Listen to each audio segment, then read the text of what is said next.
La France n'a pas inventé la peur du désordre. Mais depuis 1958, elle a appris à la transformer en moteur politique. Quand tout semble vaciller, on ne demande plus des débats. On demande une main ferme. Et c'est là que le piège commence. Parce que le pouvoir grandit rarement en plein soleil. Il grandit à l'ombre d'une urgence. D'abord, on désigne le désordre. Ensuite, on réclame l'exception. Et enfin, l'exception s'installe, jusqu'à devenir la norme. Depuis la naissance de la République, cette mécanique revient, encore et encore. Pas toujours avec les mêmes mots. Pas toujours avec les mêmes ennemis. Mais avec la même promesse. Rétablir l'ordre. Protéger la nation. Éviter le vide. Et si la question n'était pas seulement comment la France résiste au chaos, mais comment le chaos, réel ou redouté, redessine silencieusement la liberté. En 1958, la France n'a pas seulement changé de république. Elle a changé de réflexe politique. La 4e République s'enlise. Les gouvernements tombent les uns après les autres. L'État paraît incapable de décider vite. Et au même moment, la guerre d'Algérie fracture le pays. Dans l'imaginaire collectif, un mot s'installe. L'impuissance. Et juste derrière ce mot, un autre surgit. Le désordre. Désordre, ce n'est pas seulement la rue. C'est l'idée que le pays peut se dissoudre.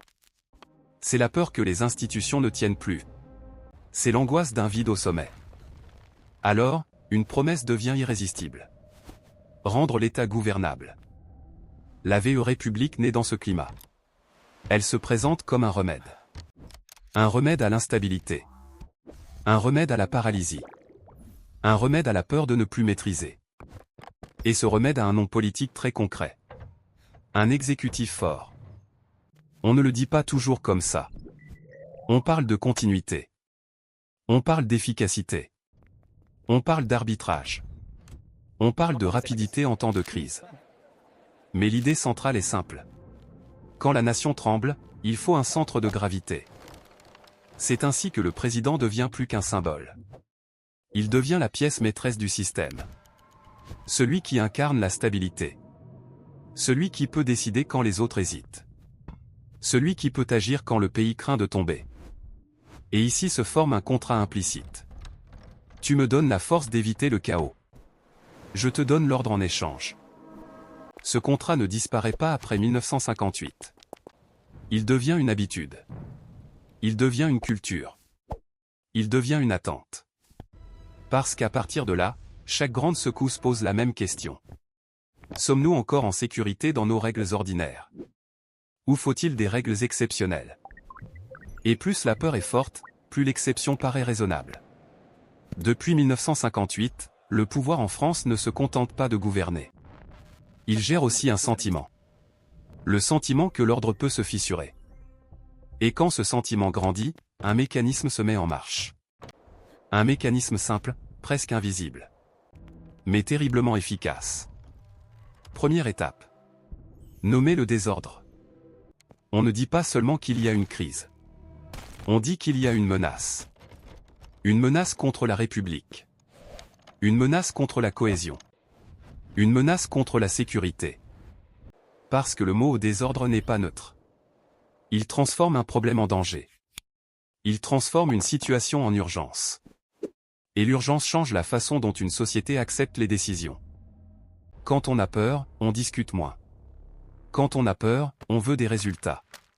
Quand on a peur, on demande une protection immédiate. Deuxième étape. Demander l'exception. L'exception, ce n'est pas forcément un coup de force spectaculaire. C'est souvent plus discret.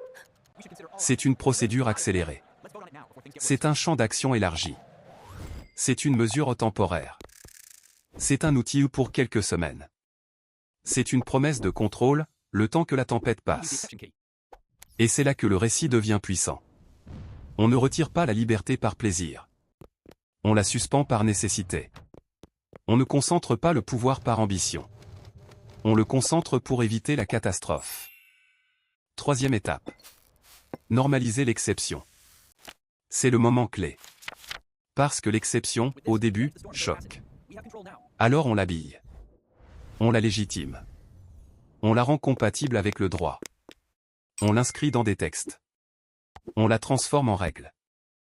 Et lorsque la règle change, la mémoire collective change aussi. Ce qui aurait été impensable devient banal. Ce qui était exceptionnel devient un outil parmi d'autres. Et le pouvoir, lui, ne revient presque jamais exactement à sa taille d'avant. Voilà la logique profonde. Le désordre réel ou redouté ouvre la porte. L'exception franchit le seuil. La norme referme la porte derrière elle. Et cette mécanique marche d'autant mieux en France qu'elle s'appuie sur un héritage ancien.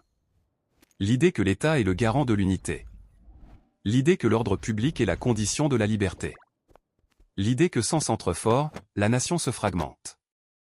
Donc, à chaque fois que l'histoire tremble, la même question revient, sous une forme nouvelle. Jusqu'où doit-on aller pour empêcher le chaos?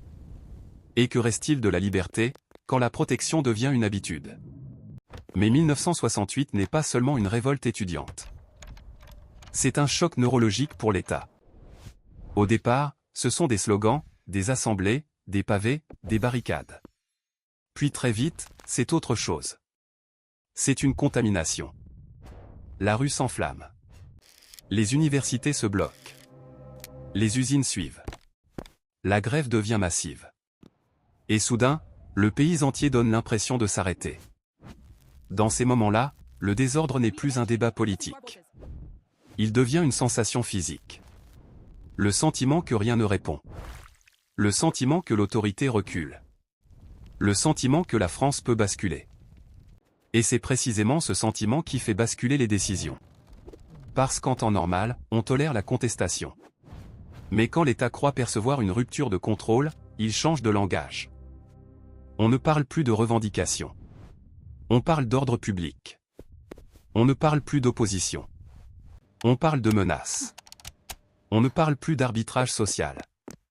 On parle de stabilité nationale. Mais 1968 devient alors un déclencheur psychologique. Une scène qui prouve à quel point le pays peut être ingouvernable en quelques jours. Une scène qui inscrit dans les têtes l'idée suivante. Quand la rue déborde, l'État doit reprendre la main, vite, fort, et sans hésiter. Et la leçon la plus importante n'est pas seulement ce qui se passe en 1968. C'est ce que 1968 laisse derrière lui. Une méfiance durable face au blocage. Une obsession pour la continuité. Une conviction que le désordre n'est pas seulement un bruit social. C'est un risque institutionnel. À partir de là, la mécanique qu'on a décrite devient plus crédible. Nommer le désordre devient plus facile. Demander l'exception devient plus acceptable. Et normaliser l'exception devient presque logique. Parce que dans la mémoire collective, mai 1968 n'est pas un chapitre. C'est un avertissement. Après mai 1968, la France ne sort pas seulement d'une crise. Elle sort avec une boussole. Cette boussole pointe vers une idée fixe. Ne plus jamais laisser l'État paraître dépassé. Dans les décennies qui suivent, le désordre change de visage. Ce n'est plus seulement l'étudiant sur une barricade. Ce sont des tensions sociales, des fractures territoriales, des colères diffuses. Et à chaque fois, la même tentation revient. Renforcer l'outil. Élargir la capacité d'agir. Répondre plus vite que la rue. Petit à petit, l'ordre devient une politique en soi. Pas seulement une conséquence. Un programme. Une promesse de gouvernement. Et comme toute promesse, elle a besoin d'images. Des images de chaos. Des images de peur. Des images qui justifient que l'on passe de la règle à l'exception. En 2005, par exemple, la France vit des nuits de violence urbaine. Le pays découvre, ou redécouvre, l'idée d'un territoire qui échappe. Dans le récit public, la question n'est plus seulement sociale. Elle devient sécuritaire. Et quand une question devient sécuritaire, la marge de tolérance rétrécit. À ce moment-là, ce qui se renforce n'est pas uniquement la police. C'est le réflexe. On associe plus vite troubles et menaces. On accepte plus vite des mesures plus dures. On s'habitue plus vite à un État qui étend son champ d'action. Puis vient un autre basculement, encore plus brutal, dans les années 2010. Cette fois, ce n'est pas la colère qui fait peur. C'est l'attaque. C'est la vulnérabilité. Après 2015, la France entre dans une période où l'urgence devient un vocabulaire quotidien. On parle de protection. On parle de prévention. On parle de surveillance. On parle d'outils nécessaires face à un danger qui peut frapper n'importe où. Et c'est ici que la mécanique atteint son point le plus sensible. Parce que quand la peur est existentielle, l'exception paraît non seulement acceptable, elle paraît morale. On n'a pas l'impression de céder un droit. On a l'impression de sauver des vies. Alors, ce qui était provisoire s'installe plus facilement. Ce qui était extraordinaire devient administrable. Ce qui était impensable devient technique. Et pendant que l'attention se fixe sur la menace, une transformation silencieuse avance. La frontière entre sécurité et liberté se déplace. Pas d'un seul coup. Par petites décisions. Par ajustement. Par habitude. C'est ainsi que le pouvoir s'élargit sans avoir besoin de se proclamer plus autoritaire. Il suffit qu'il se proclame plus protecteur. Et plus la société a peur du désordre, plus cette protection devient une demande populaire. Comme si l'État ne gagnait pas seulement des pouvoirs. Il gagnait un mandat émotionnel. Quand la peur du désordre devient un carburant politique, elle produit un effet immédiat. Elle rend l'État plus agile, plus rapide, plus central. Sur le papier, c'est rassurant. En crise, on veut une chaîne de commandement claire. On veut des décisions sans flottement. On veut sentir que quelqu'un tient le volant. Mais le problème n'apparaît pas au moment où l'exception est décidée. Il apparaît après. Quand l'exception laisse des traces. Première conséquence. La démocratie change de rythme. Le débat prend du retard sur l'urgence. La délibération devient un luxe. Et quand la politique s'habitue à l'urgence, la question n'est plus est-ce légitime. La question devient est-ce efficace. Deuxième conséquence. Le pouvoir se déplace vers ceux qui gèrent l'ordre.